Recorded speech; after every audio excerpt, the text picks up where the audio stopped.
Hello all, welcome back to our channel. I hope आप सभी लोग अपने टर्म वन के लिए अच्छे से प्रिपेयर कर रहे होंगे। तो आज की इस वीडियो में हम क्लास 12 हिस्ट्री का जो फर्स्ट चैप्टर है ब्रिक्स बीट्स एंड बोन्स, उसके एमसीक्यूज यानी ऑब्जेक्टिव टाइप क्वेश्चंस डिस्कस करेंगे।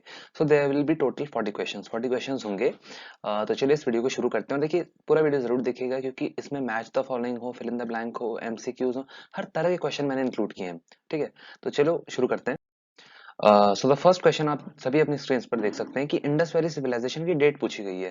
देखिए अब इसमें आपको कन्फ्लिक्ट मिलेगा कि बहुत सारे जो डिफरेंट सोर्सेज हैं, आप गूगल चेक करेंगे उसमें आपको कोई और डेट मिलेगी, और आप कोई दूसरी बुक पढ़ोगे एनसीईआरटी के अलावा उसमें कोई और डेट मिलेगी। बट आपको एनसीईआरटी में जो डेट दी है उसके अकॉर्डिंग जाना है। So the correct answer will be option D 2600 to 1900 BC, और ये आपका फर्स्ट पेज में आपके एनसीईआरटी में दिया हुआ है। ठीक है, तो moving on next. So question number 2 आप सभी की स्क्रीन पर, the largest Harappan site in India is. So you have to tell कि इंडिया में सबसे बड़ी हड़प्पन साइट कौन सी है। Your options are A Rakhigarhi, B Dholavira, C Kalibangan या डी दायमाबाद। तो इसका करेक्ट आंसर है आप लोगों का ए राखीगढ़ी। और देखिए इनकी लोकेशंस थोड़ा मतलब रिवाइज कर लेते हैं। देखिए राखीगढ़ी आपका आता है हरियाणा में, ठीक है। Dholavira is in Gujarat, Kalibangan is in Rajasthan, and your Daimabad is in Maharashtra. कई बार लोकेशन के बेस पे भी आपको क्वेश्चन पूछे जा सकते हैं। सो मतलब कुछ इंपॉर्टेंट लोकेशन उनका आपको ध्यान में रखना है। ठीक है, हड़प्पा और मोहनजोदारो पाकिस्तान में आता है। ठीक है, सो नेक्स्ट क्वेश्चन नंबर 3 पे आप आते हैं कि an advance water management system, water reservoir भी आप इसे कह सकते हो, of Harappan times has been unearthed at. इस क्वेश्चन में पूछा गया है कि देखो वाटर रिजर्वायर हमें कहाँ से मिलता है। ठीक है, बस पूछने का तरीका अलग है, सो कंफ्यूज मत होना। ए ऑप्शन है धौलावीरा, बी लोथल, सी कालीबंगन या डी कोटदीजी। तो देखो इसका करेक्ट आंसर आई होप आप सभी लोगों को मालूम हो, इस ऑप्शन ए धौलावीरा। लोथल से हमें डॉकयार्ड के एविडेंसेस मिले हैं, कालीबंगन से हमें प्लॉट फील्ड के एविडेंस, मतलब जिसमें हमें पता चलता है कि हाँ वो लोग फार्मिंग करते थे। ठीक है, कोड दीजिए इज नॉट मतलब आपकी बुक में उसका कोई ऐसा इंपॉर्टेंस नहीं दिया है। सो अब हम नेक्स्ट क्वेश्चन में बढ़ते हैं। क्वेश्चन नंबर 4 है, who was the first director general of archaeological survey of India. तो एएसआई के फर्स्ट डायरेक्टर जनरल कौन थे आपको बताना है। Option A Alexander Cunningham, B George Marshall, C M S Vats या D R E M Wheeler. तो you have to tell the correct answer. The correct answer is option A Alexander Cunningham. ठीक है, इनको एक और चीज ध्यान रखिएगा, इनके बारे में एक और पॉइंट है, he is also known as the father of Indian archaeology. और ऐसा इनको इसलिए कहा जाता है क्योंकि इन्होंने एएसआई की स्थापना की थी। He founded archaeological survey of India. तो I hope this question is clear.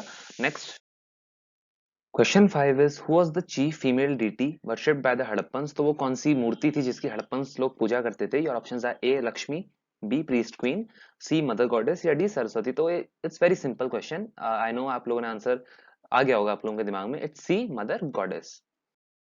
So question number 6 है, what was the name of Indus region according to the Mesopotamian script. तो आपको बताना है कि मेसोपोटामियन स्क्रिप्ट में इंडस रीजन को किस नाम से रेफर किया गया है। ठीक है, your options are A Meluha, B Dilmun, C Turan या D Magan. So the correct answer is option A Meluha. Meluha के नाम से इसे रेफर किया गया है कि हम मेलुहा नाम की जगह से ट्रेड करते हैं, जिसको हिस्टोरियंस ने आइडेंटिफाई किया है कि मेलुहा और कोई जगह नहीं बल्कि इंडस रीजन ही था। क्वेश्चन नंबर 7 है, the book story of Indian archaeology was written by. तो आपको बताना है स्टोरी ऑफ इंडियन आर्कियोलॉजी किसने लिखी है, इसके लेखक कौन है। Your options are A B B Lal, B M R Mughal, C M S Vats, C D S N Roy. तो इसके करेक्ट आंसर है option D S N Roy. ध्यान रखिएगा ये पूछा गया है एग्जाम में, आपके टर्म वन में आने के चांसेस हैं इसके कि आपसे पूछा जाए कि स्टोरी ऑफ इंडियन आर्कियोलॉजी किसने लिखी है। तो he is S N Roy. Question number 8 कहता है, which of the following Indus site gives evidence of a dockyard.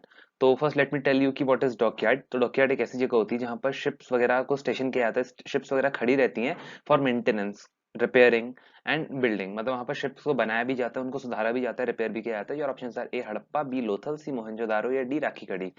So the correct answer is option B Lothal. I hope आप सभी लोगों को ये मालूम होगा, बी है लोथल। क्वेश्चन नंबर 9 है, which of the following religious practices was seemed to be unfamiliar and unusual with Harappan culture. Your options are A mother goddess, B priest king, C yogic posture, C या D सांस्कृतिक यजनास। यजनास का मतलब होता है यज्ञ। तो आपको बताने की कौन सी एक ऐसी प्रैक्टिस थी जिससे हड़प्पन लोग वर नॉट फेमिलियर विद, मतलब और उनके लिए बहुत यूजुअल नहीं थी। मतलब लाइक आप मदर गॉडेस का देखते, मदर गॉडेस हमें काफी जगहों से मिली है, ठीक है, उनके जैसा एक स्कल्पचर। ठीक है, बट ये एक ऐसी प्रैक्टिस की यहाँ पर बात की जा रही है, आपको आइडेंटिफाई करना है जो मतलब प्रेविलेंट नहीं थी, और स्टूडेंट्स का ऐसा मानना है कि जो हड़प्पा के लोग थे वो फेमिलियर नहीं थे इस प्रैक्टिस से। Your options are A mother goddess, मैंने बताया जैसे। तो इसका करेक्ट आंसर है ऑप्शन बी, क्या प्रीस्ट किंग होगा, या सी योगिक पोष्यशील होगा, या डी सांस्कृतिक यजनाज होगा। The correct answer will be option D सांस्कृतिक यज्ञ। ठीक है। तो जो देखो सांस्कृतिक यज्ञ की जो प्रैक्टिस थी, it was mostly found in prevalence after this वैदिक पीरियड, मतलब वैदिक काल के बाद ये प्रेवलेंस में आई कि लोग इसे प्रैक्टिस करना शुरू किए। हड़प्पा के लोगों में हमें एक दो एविडेंस मिलते हैं, जरूर हैं, बट हिस्टोरियंस का ऐसा मानना है कि दे वर नॉट फेमिलियर विद, कि प्रेवलेंट नहीं थी। एक दो जगह पे हाँ हो सकता है प्रैक्टिस की जाती हो, बट टोटल ओवरऑल सिविलाइजेशन में प्रैक्टिस नहीं की जाती थी। क्वेश्चन नंबर 10 है, which of the following city of Harappan civilization was exclusively devoted to craft production of shell objects. तो आपको बताना है वो कौन सी सिटी थी हड़प्पन सिविलाइजेशन में जहां सबसे ज्यादा आपका क्राफ्ट प्रोडक्शन होता था। ठीक है, your options are A Kot Diji, B Kalibangan, C Manda या D Chanhudaro. So the correct answer I hope you all might be knowing is option D, चानहोदारो। चानहोदारो was exclusively, मतलब यहाँ पर शेल ऑब्जेक्ट्स के प्रोडक्शन का काम ही होता था। ठीक है, तो अब क्वेश्चन नंबर 11 में आते हैं। Question number 11, the Harappan civilization was discovered in the year. तो आपको बताना है कि हड़प्पन सिविलाइजेशन की खोज किस वर्ष में हुई थी। ठीक है, your options are A 1901, B 1921, C 1915 या डी 1922। तो देखिए, आंसर डिस्कस करने से पहले थोड़ा इस क्वेश्चन पे थोड़ी चर्चा कर लेते हैं। तो देखिए, हड़प्पन सिविलाइजेशन जो थी 1921 में, हमारे दयाराम साहनी जी जो थे, उन्होंने हड़प्पा में एक सील उन्हें मिली, उन्होंने मतलब एक्सकेवेशन किया, उन्होंने खुदाई वगैरह में उन्हें सील मिली। सो 1921 में Harappa was the first site to be discovered. ठीक है, तो उससे उन्होंने अंदाज लगा दिया, अनुमान लगा लिया कि यहाँ पर एक बहुत बड़ी सिविलाइजेशन एग्जिस्ट करती होगी। ठीक है, सो इसका आंसर भी 1921 होगा। अब एक और जो आपको बताने वाली बात है वो ये है कि 1922 में एक हमारे और हुए, राखलदास बनर्जी जी, आर डी बनर्जी जिनका नाम था, उन्होंने मोहनजोदारो में जाकर एक्सकेवेशन किया, तो उन्हें वहां से कुछ आर्टिफैक्ट्स मिले, उन्हें वहां से कुछ सील मिली। ठीक है, तो मोहनजोदारो 1922 में डिस्कवर हुआ था और 1921 में आपका हड़प्पा हुआ था। और आई होप आप सभी लोगों को पता होगा कि हड़प्पन सिविलाइजेशन इसलिए कहा जाता है because Harappa was the first site to be discovered in 1921. So the correct answer will be option B, 1921. Question number 12 है, consider the following statements. The first is people of Indus valley traded with Mesopotamians. Second है, in 1924 John Marshall announce discovery of a new civilization. Third is figure of priest king was found at Lothal. आपको इस तरह question आएंगे और पूछा जाएगा कि which of these statements are correct और इनकरेक्ट। यहाँ पर करेक्ट पूछा गया है। तो देखिए, वी नो फर्स्ट वाला करेक्ट है, क्योंकि हम जानते हैं कि मेसोपोटामिया की स्क्रिप्ट में हमें मिला है मेलुहा नाम की एक जगह का mention. So first is correct. 1924 इन्होंने, जॉन मार्शल जो उस टाइम पे डायरेक्टर जनरल थे आर्कियोलॉजिकल सर्वे ऑफ इंडिया के, ये सही है। Third figure of priest king was found at Lothal. अब see this Lothal is incorrect because जो फिगर, ये जो प्रीस्ट किंग का फिगर था, ये हमें मोहनजोदारो में एक पैलेस के एक्सकेवेशन में मिला। ठीक है, सो इसमें आपकी जो करेक्ट स्टेटमेंट होगी it will be option B, first and second only.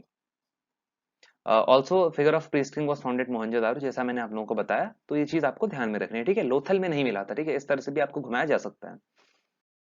Question number 13 है, in the domestic architecture of Harappa there were no windows in the walls along the ground level. Identify the possible cause mentioned by the archaeologist from the following options. तो Harappan civilisation में जो domestic architecture मिला, उसमें ground level पे जो structures होते थे, जो रूम्स होते थे, जो घर होते थे, उनमें हमें विंडोज नहीं मिलते। तो आपको बताने कि आर्कियोलॉजिस्ट ने वो कौन सा रीजन बताया कि विंडोज नहीं थी। ठीक है, so the first is it was a custom, B to maintain privacy, C no concern of ventilation, D part of unplanned process. तो इस टाइप के क्वेश्चन में अगर आपको कंफ्यूजन भी हो तो यार सी और डी तो वैसे ही गलत हो जाएंगे, बिकॉज वी नो हड़प्पन्स जो थे वो वेल प्लान्ड थे आर्किटेक्चर और इन चीजों में। डोमेस्टिक आपको उनका ड्रेनेज देखिए, स्ट्रक्चर देखिए, तो सी और डी तो वैसे भी नहीं हो सकते। और कस्टम नहीं था जो स्टेट आर्कियोलॉजिस्ट ने किया, it was option B, to maintain privacy. You can see the correct answer is answer B, option B, sorry, question number 13 का है option B, to maintain privacy. Question 14 says Harappan script is enigmatic. Enigmatic का मतलब होता है mysterious यानी रहस्यमयी। तो Harappan script रहस्यमयी क्यों है? Options are A, it resembles hieroglyphic script of Egypt, B, it had too many symbols between 600 and 1000 in number, C, it was written from left to right, या D, its script remain undeciphered till date. So the correct answer is option D, its script remain undeciphered till date. आज तक हम उसे decode नहीं कर पाए, हम पढ़ नहीं पाए, इसीलिए वो मिस्टीरियस है, इसीलिए वो एनिग्मेटिक है, इसलिए वो रहस्यमयी है। ठीक है, तो हम बढ़ते हैं 15 में। 15 क्वेश्चन है आप लोगों का, the famous figure of a dancing girl found in the excavation of Mohenjodaro was made up of. तो एक डांसिंग गर्ल का भी हमें एक फिगर मिला है मोहनजोदारो के एक्सकेवेशन में। आपको बताना है कि वो किस मटेरियल से बना हुआ था। ठीक है, option A terracotta, B steatite, C bronze या D red limestone. So the correct answer is option C, bronze. ठीक है, तो इसे ब्रॉन्ज की डांसिंग गर्ल की मतलब मूर्ति भी कहा जाता है कि हमें मिली है एक्सकेवेशन से मोहनजोदारो में। So the correct answer is option C, bronze. So coming to question number 16, fill in the blank. Dash are the specialists in ancient animal remains. They tried to study and understand the Harappan subsistence strategies through animal bones and found at Harappan sites and indicated that Harappans domesticated few animals. तो आपको बताना है उन specialist को क्या कहते हैं जो एंशियंट प्लांट एनिमल रिमेन्स को स्टडी करते हैं, ठीक है। मतलब जैसे कहीं पर खुदाई वगैरह हुई तो जितनी हड्डियां वगैरह मिलती है उनको स्टडी करते हैं। और हड़प्पा में ये जो लोग थे, मतलब जिन आपको बताना है इनको क्या कहा जाता है, ठीक है। इन्होंने हड़प्पा में स्टडी किया और बताया कि हड़प्पन्स जो लोग थे दे डोमेस्टिकेटेड एनिमल्स, ठीक है। तो योर ऑप्शंस आर, ऑप्शंस नहीं है, डायरेक्ट आंसर है। So the correct answer is archaeozoologist, ठीक है। ध्यान रखिएगा ये क्वेश्चन बन सकता है, बहुत ज्यादा चांसेस है आपके इसके आने के। तो इसका करेक्ट आंसर आर्कियोजूलॉजिस्ट। और एक और पॉइंट आपको ध्यान में रखना है कि वो लोग, ठीक है, जो एंशियंट प्लांट रिमेन्स में स्पेशलिस्ट हैं, चाहे वो आपको खुदाई में अनाज के बीज मिले, मतलब ग्रेन्स ऑफ बार्ले, ये सब चीजें मिले, तो इनको जो स्टडी करते हैं, ठीक है, specialist in ancient plant remains, they are called archaeobotanist. So ये चीजें आपको ध्यान में रखनी पड़ेंगी। क्वेश्चन 16 का था आपका आंसर आर्कियोजूलॉजिस्ट। क्वेश्चन 17 पे आते हैं, consider the statements and identify the incorrect statement. अब इसमें आपको स्टेटमेंट्स को पढ़ना है और इनकरेक्ट स्टेटमेंट बताने की गलत कौन सा है, ठीक है। First is copper in Indus valley civilization was probably brought from Oman. Second, Harappan seals are made of steatite. Third, cow was represented on seals and terracotta art of the Harappan culture. तो आप लोग ये देखते बता दोगे, आई एम श्योर कि इसका option होगा केवल थर्ड।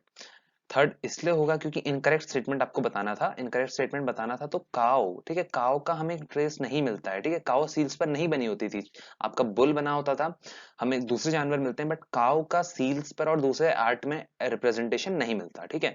और कई हिस्टोरियंस का ऐसा भी मानना था कि काओ वो डोमेस्टिकेट नहीं करते थे, मतलब काओ को वो नहीं पालते थे, गाय को नहीं पाला करते थे, ठीक है। तो इसका करेक्ट आंसर था option B, third only. Question 18 है, consider the following statements. The first statement is the Harappan civilization was development of urban centers.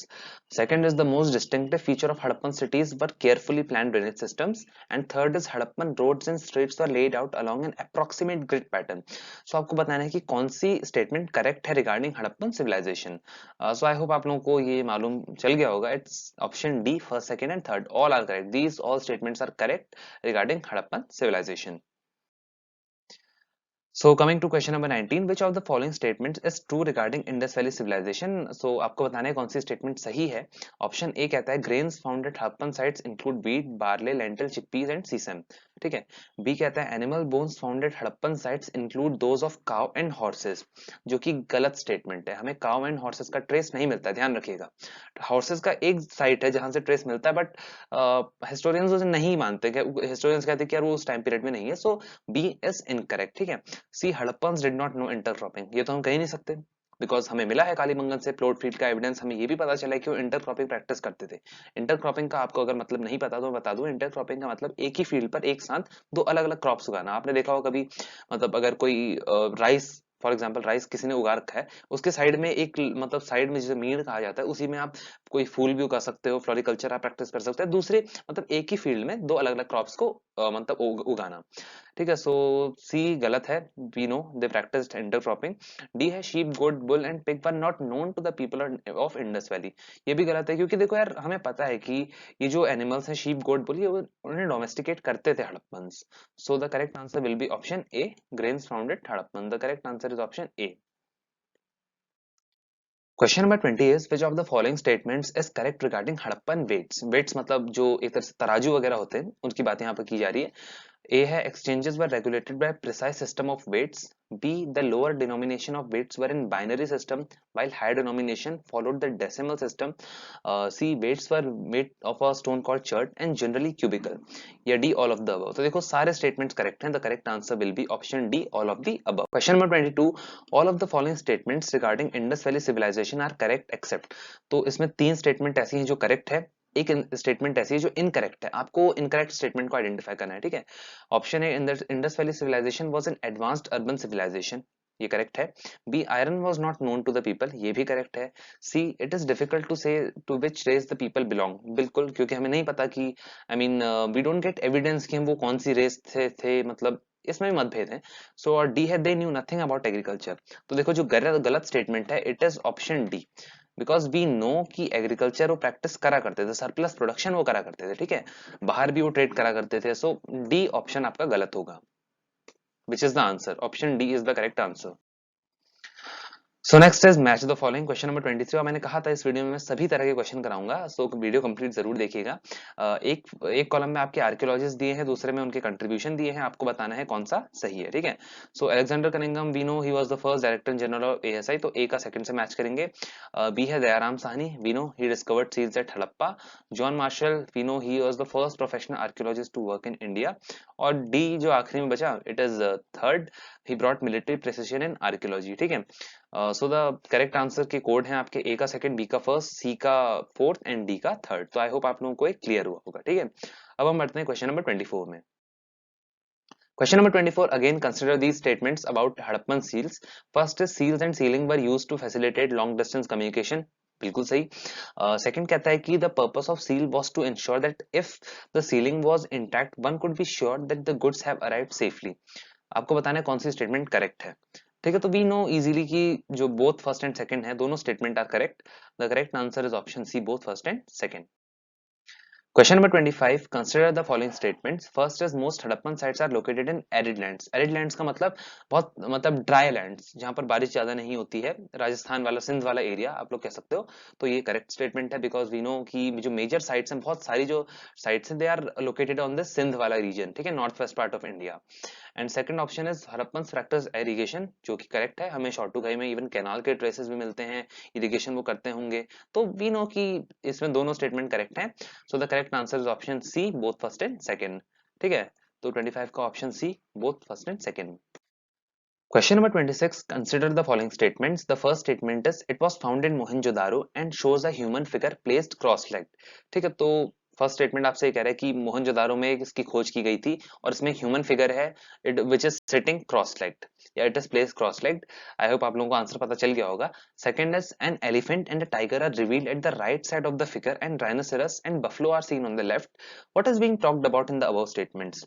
तो इस तरह के क्वेश्चन भी आपसे पूछे जा सकते हैं इनडायरेक्ट, कि आपको बता देगा, पूरा डिस्क्रिप्शन दे देगा, आपसे पूछेगा कि किस बारे में बात की जा रही है, ठीक है। Options are A unicorn seal, B Harappan seal, C प्रोटोशिबा seal या D लेंगास। So the correct answer मुझे पता है, आप लोगों को पता चल गया होगा, it is option C, प्रोटोशिबा seal. You can see the correct answer is option C, प्रोटोशिबा seal. Question number 27 पे आते हैं। Consider the following statements. The first is on the whole it appears Harappans believe in burying precious things with the dead, ठीक है। On the whole का यहाँ पर मतलब है कि ओवरऑल, ठीक है।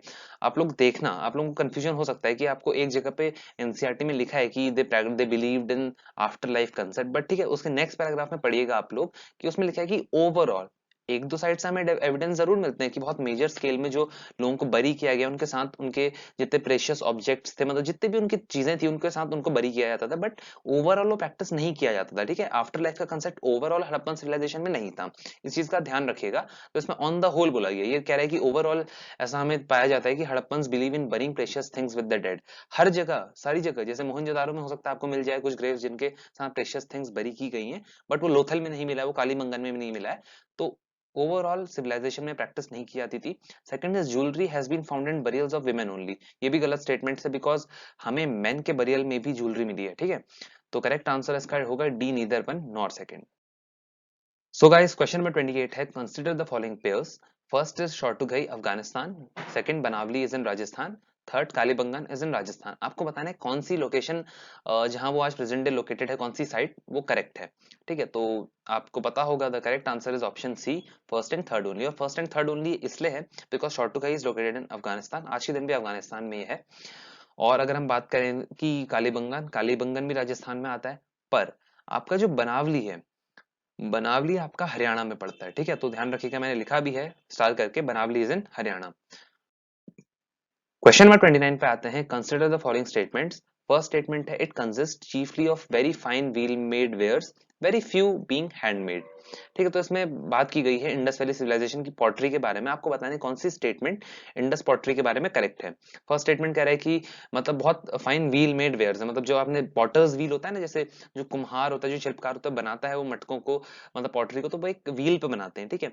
Very few been handmade, first कह रहा है कि बहुत कम ऐसा होता था कि हाथ से बनी होती थी, वो ज्यादातर वो व्हील का इस्तेमाल करते थे, ठीक है, पॉटरी बनाने के लिए। सेकंड है पॉलीक्रोम पॉटरी। पॉलीक्रोम पॉटरी का मतलब होता है कि जो आप पॉटरी पे डिफरेंट डिजाइन देखते हो ना, कलरफुल कलरफुल, चाहे वो मतलब अलग अलग डिजाइन हो, क्रेविंग करके हो, तो दैट इज पॉलीक्रोम पॉटरी, मतलब use of multiple colours, design and all. तो polychrome pottery is rare and mainly comprise small vases decorated with geometric patterns. तो आपको बताना है कौन सी स्टेटमेंट करेक्ट है। The correct statement is option C, both first and second. देखो ये भी करेक्ट है, ये भी करेक्ट है। जो पॉलीक्रोम पॉटरी थी, जो सुंदर सुंदर पॉट्स थे, वो बहुत रेयर थे, ठीक है। एंड देवर ओनली वासेस, मतलब जो स्पेशली कुछ वासेस हुआ करते थे जिनमें ये अच्छे अच्छे डिजाइन बने होते थे, ठीक है। Question number 30 है, consider the following statements. The first is Hadappans built the earliest cities complete with town planning, sanitation, drainage system and broad well-laid roads. Second statement कह रहा है Hadappans built double-storied houses of burnt brick, each one which had a bathroom, kitchen and a well. तो जैसा आज के दिन होता है ना कि बेडरूम हॉल किचन वाला कंसेप्ट, तो इनके यहाँ बेडरूम किचन वेल वाला होता था कि WBKW, ठीक है। So kind of this thing, which of the above statements is और are correct about Harappan civilisation. तो देखो दोनों स्टेटमेंट करेक्ट हैं, बिकॉज बहुत अच्छे से वो प्लान करके उनके हर मतलब घर में डबल स्टोरेज जो घर होते थे उनमें आपका बाथरूम किचन वेल ये हमें मिलता था। और इवन आर्कियोलॉजिस्ट का ऐसा कहना है, जब उन्होंने एक तरह से एस्टिमेट निकाला, एक अनुमान लगाया, मतलब देखा वेल्स का स्ट्रक्चर, तो करीब 700 वेल्स हमें मोहनजोदारो से मिले, ठीक है। 700 wells from the all complete Mohenjodaro settlement. So the correct answer is option C, both first and second, दोनों स्टेटमेंट्स इसमें करेक्ट हैं। Question number 31, identify the given image. Your options are, सबसे पहले इमेज देख लीजिए बिकॉज इसमें इमेज बेस्ड क्वेश्चन है। देखिए इमेज आपको एक दी गई है, आपको बताना है ये क्या चीज है, ठीक है। क्या ये ब्रॉन्ज जार है जो हमें मोहनजोदारो से मिला है, क्या ये फाइन स्पॉट है, या C it is Harappan jar found in Oman, या D it is a pottery from Lothal. तो आपको बताना है क्या चीज है, ठीक है। इस तरह के क्वेश्चन आ सकते हैं, so be prepared with that. The correct answer is option C, Harappan jar found in Oman. हमें ओमान से हड़प्पन जार मिला है, जिससे हम कह सकते हैं कि हड़प्पा के जो लोग थे वो बहुत दूर दूर, मतलब बाहर की कंट्रीज से भी ट्रेड किया करते थे, ठीक है। क्वेश्चन नंबर 32 है, consider the given statements and answer the correct statement. आपको बताना है कौन सी स्टेटमेंट करेक्ट है। First is hoards are objects kept by people inside pots. Second is fine spots were cheap as they were easy to make. Third है gold was very rare in Harappan civilisation. And fourth is specialised craft drills have been found at Chanhudaro, Lothal and Dholavira. तो आपको correct statement आपको बतानी है कौन C correct statement है। देखिए except for second all are correct, यानी आपका जो फर्स्ट है, थर्ड है, फोर्थ है, ये आपके करेक्ट है। ये गलत स्टेटमेंट जो सेकंड है वो इसलिए गलत है because fine pots were cheap बोल रहा है, ठीक है। ध्यान रखिएगा, फाइन्स जो pots, they were special type of pot which were very expensive. वो एक्सपेंसिव इसलिए हुआ करते थे because they were difficult to make, उन्हें बनाना बहुत मुश्किल हुआ करता था। आज की डेट पे भी आप देखो, जो हैंडीक्राफ्ट होते हैं जो बनाने में बहुत मुश्किल होते हैं, चाहे वो हाथ से बनी हुई चादर हो, उसके रेट बहुत ज्यादा होते हैं। तो वैसे ही फाइन पॉट्स भी बनाना बहुत मुश्किल होता था, इसीलिए वो इट वॉज वेरी एक्सपेंसिव, ठीक है। तो इसका करेक्ट आंसर आपका होगा option D, first, fourth and third. Second is incorrect, ध्यान रखिएगा। क्वेश्चन नंबर 33 है, आइडेंटिफाई द गिवन इमेज। तो आपको एक फिगर दिया गया है, आपको उसे आइडेंटिफाई करना है, उसका नाम बताना है कि कौन है वो, ठीक है। तो कौन है वो, कौन है वो, कहाँ से वो आया है, kind of thing. So A option है डांसिंग गर्ल का फिगर, बी प्रीस्ट फिगर, सी मदर गॉडेस, या D प्रोटोशिवा figure. So you have to tell इसका करेक्ट आंसर। तो it is C, mother goddess. ये मदर गॉडेस का फिगर है, ध्यान रखिएगा, ठीक है। क्वेश्चन नंबर 34 है, consider the statements and identify the incorrect statement. तो आपको बताना है इनकरेक्ट स्टेटमेंट, गलत स्टेटमेंट कौन सी है इसमें से, ठीक है। The first statement is linga is a polished stone worshipped as a symbol of Shiva. Second is shamans are men or women who claim magical and healing powers and they have an ability to communicate with other world. Third is my archaeological mission to India and Pakistan was written by R.E.M. Wheeler. या fourth is Wheeler ignored the stratigraphy of the site. तो देखो ध्यान रखना, wheeler नहीं था वो व्यक्ति जिसने स्ट्रेटिग्राफी को इग्नोर किया था, he was John Marshall. Stratigraphy means study of layers. जैसे आप खुदाई करते जा रहे हो तो हर एक लेयर से जो जो मिला आपको उसको उठा के स्टडी करना कि हाँ फर्स्ट लेयर से we got this thing, second layer से we got this thing. So Wheeler brought precision, he didn't ignore the stratigraphy, ठीक है, ध्यान रखिएगा। he जो the person who ignored the stratigraphy was John Marshall। वो खोदते गए जो जो मिलता गया साइड रखते गए, उन्होंने हर एक लेयर से स्टडी नहीं किया कि इस लेयर से क्या मिला। so the person who ignored the stratigraphy was John Marshall, not Wheeler। the incorrect statement या फिर इसका करेक्ट आंसर मैं बताऊं तो it is option A, fourth only. Question number 35 है, who among the following was the director general of ASI in 1924। तो आपको बताना है एएसआई के डायरेक्टर जनरल कौन थे 1924 में। He was none other than B, John Marshall, ठीक है। जॉन मार्शल ने ही एक तरह से अनाउंस किया था कि we have the discovery of Indus valley civilisation, की इंडिया में we have found a new civilisation. 1924 में ये डायरेक्टर जनरल थे। क्वेश्चन नंबर 36 की बात की जाए तो again consider the following statements. The first statement is Dayaram Sahni discovered seals at Mohenjodaro. Second है Rakhaldas Banerjee found seals at Harappa. ठीक है, आपको बताना है कौन सी स्टेटमेंट करेक्ट है। तो हो सकता है बहुत सारे लोग आप में से बी बोल दें, both first and second, but ध्यान रखिएगा, देखिए क्वेश्चन को अच्छे से पढ़िएगा। यहाँ पर दयाराम साहनी का बोला गया है कि उन्होंने मोहनजोदारो में सील्स डिस्कवर की गई थी, जो कि गलत है। जो दयाराम साहनी थे उन्हें सील्स मिली थी आपकी हड़प्पा में, और जो राखालदास बनर्जी थे उन्हें मोहनजोदारो में मिली थी। तो इसे लोकेशंस इंटरचेंज कर दी गई हैं, ठीक है। तो इस तरह से भी क्वेश्चन बन सकते हैं आपके, कि आपको कंफ्यूज करने के लिए ऐसे दे दे, क्योंकि ऑब्जेक्टिव टाइप क्वेश्चंस का मतलब ही वही है कि बच्चे ताकि इन डेप्थ स्टडी करके जाएं। तो यू शुड नो कि दयाराम साहनी को हड़प्पा में सील्स मिली थी, राखालदास बनर्जी को मोहनजोदारो में मिली थी, ठीक है। तो करेक्ट आंसर होगा C, neither one nor second. Question 37 पे आते हैं, which of the following is और are true regarding Cunningham's confusion. तो कनिंघम्स कंफ्यूजन एक पैरा आपकी बुक में दिया हुआ है, आपको बताना है कौन सा स्टेटमेंट करेक्ट है regarding Cunningham's confusion. First is his main interest was in archaeology of 6th century BC to 4th century BC, ठीक है। Second is he tended to recover artefacts which had cultural value. Third, he thought Indian history began with first cities in the Ganga valley. या fourth, he couldn't identify Harappan artefacts. तो we know it's a very simple question, अगर आपने पढ़ा है chapter तो आप आराम से आंसर कर लोगे। It's first, second, third, fourth. और ध्यान रखना कभी कनिंघम्स कंफ्यूजन भी आ जाए तो यही पॉइंट्स आपके रहेंगे, थोड़ा डिटेल एक्सप्लेन आप करोगे इन्हें, 3-4 मार्क्स के क्वेश्चन अगर आए, पॉइंट्स यही रहेंगे आपके, ठीक है। तो क्वेश्चन 37 भी यहाँ पे हुआ खत्म। अब हम बढ़ते हैं 38 में। क्वेश्चन नंबर 38 है, consider the given statements about Deadman Lane. तो डेडमैन लेन के रिगार्डिंग कुछ स्टेटमेंट्स दी गई हैं, आपको पढ़ना है, फिर बताना है जो उसने क्वेश्चन पूछा है। The first statement is bones were discovered from Deadman lane in a friable condition. Friable condition का मतलब होता है बहुत टूटी टूटी कंडीशन, मतलब बोन्स का बहुत बुरी कंडीशन में हमें बोन मिली, ऐसा लगा है कि बोन्स को तोड़ा गया है, मतलब चूरा कंडीशन, मतलब चूरा चूरा मिला है बोन्स का। फ्राइबल कंडीशन को चूरा चूरा कंडीशन कह सकते हो। Second is Wheeler correlated the evidences from Deadman Lane with Rigveda and give an invasion theory. तो व्हीलर आए, उन्होंने सारे एविडेंसेस को स्टडी किया और उन्होंने कहा कि इन्वेजन हुआ होगा, मैसेकर लोगों का किया गया है, कि यहाँ पर मतलब बहुत बड़ी हिंसा हुई है, बाहर से आक्रमण हुआ है, ये व्हीलर ने बोला। थर्ड, जॉर्ज डेल्स ने क्वेश्चन किया व्हीलर की थ्योरी को कि ये तो स्केलेटन्स जो है हड़प्पन पीरियड के हैं ही नहीं। तो अब आपको बताना है कि डेडमैन लेन कौन सी इंडस वैली साइट पे प्रेजेंट डे लोकेटेड है, ठीक है। तो इस तरह क्वेश्चन बन सकते हैं, आपके सोर्सेस से क्वेश्चन लिया मैंने। Your options are A Harappa, B Kalibangan, C Mohenjodaro या डी राखीगढ़ी, ठीक है। तो इसका करेक्ट आंसर है आपका ऑप्शन सी मोहनजोदारो। ध्यान रखिएगा dead man lane is located in Mohenjodaro. Question number 39 है, मैच द फॉलोइंग। तो देखो एक कॉलम में आपको बुक दी गई है, दूसरे कॉलम में उसके राइटर दिए गए हैं, ठीक है। You have to match the book with its writer, किसने लिखी है। The first is Mohenjodaro and Indus civilization. और आप सभी के मन में सवाल होगा कि यार ये बुक्स तो डायरेक्ट टेक्स्ट में हमने कहीं देखी ही नहीं।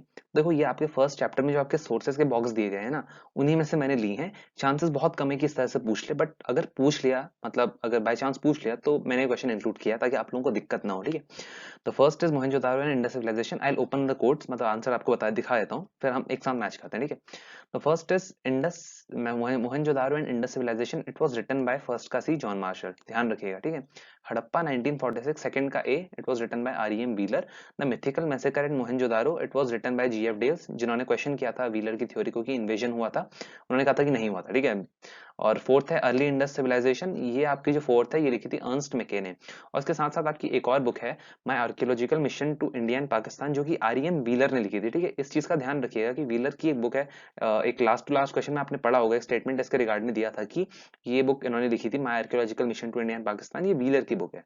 तो किसकी कौन सी बुक है ये भी आपको पता होना चाहिए, मतलब सुना तो होना चाहिए आपने, तो ताकि आप कंप्लीटली ब्लैंक ना हो जाए अगर एग्जाम में इससे कोई क्वेश्चन आए, ठीक है। क्वेश्चन नंबर 40 पे, the last question for the day. Question number 40 है, कंसिडर दी स्टेटमेंट्स। फर्स्ट है Shortugai was the best source of lapis lazuli. Lapis lazuli is a beautiful blue coloured stone, ठीक है। And second is there is evidence of Ganeshwar Jodhpura culture in Khetri. So इसमें ज्यादा detail में नहीं जाते, बस मैं आपको एक्सप्लेन करने के लिए इतना बता दूं, जो गणेश्वर जोधपुरा कल्चर था, it was a non Harappan culture, ठीक है। हड़प्पा सिविलाइजेशन का हिस्सा नहीं था, but they used to trade with Harappan, and it existed in the Khetri region. Khetri region से क्या आता था, कॉपर आता था, ठीक है। और गोल्ड आपका साउथ इंडिया से आता था, इतनी चीज आपको और रिवाइज हो गई। Third is evidence of ploughed field is found at Kalibangan, जो कि राजस्थान में है। Fourth is terracotta models of plough found at Cholistan and Banawali. Which of the statements is correct, is और are correct. Your options are A first and third, B third and fourth, C first third and fourth, या फिर D all of the above. तो देखो बहुत easy है, all are correct, ठीक है। तो 40 क्वेश्चंस यहाँ पर हम कंप्लीट हुए। So here we come to the end of this video. 40 questions हमने अच्छे से कंप्लीट किया। आई होप आप लोगों को पसंद आया हो वीडियो, लाइक जरूर कर दीजिएगा और चैनल को सब्सक्राइब करना ना भूलें। फ्रेंड्स के साथ, अपने क्लासमेट्स के साथ शेयर जरूर कीजिएगा। और अगर आपको कोई भी डाउट आए, कुछ मतलब एमसीक्यू वीडियो में अगर कोई भी आपको लगे कि यहाँ पर कुछ कंफ्यूजन है, तो आप नीचे कमेंट करके मुझे जरूर बताइएगा, ठीक है, कि मतलब यहाँ पर डाउट है, कंफ्यूजन है। So I will try my best to answer your query. That was all for this video. Thank you.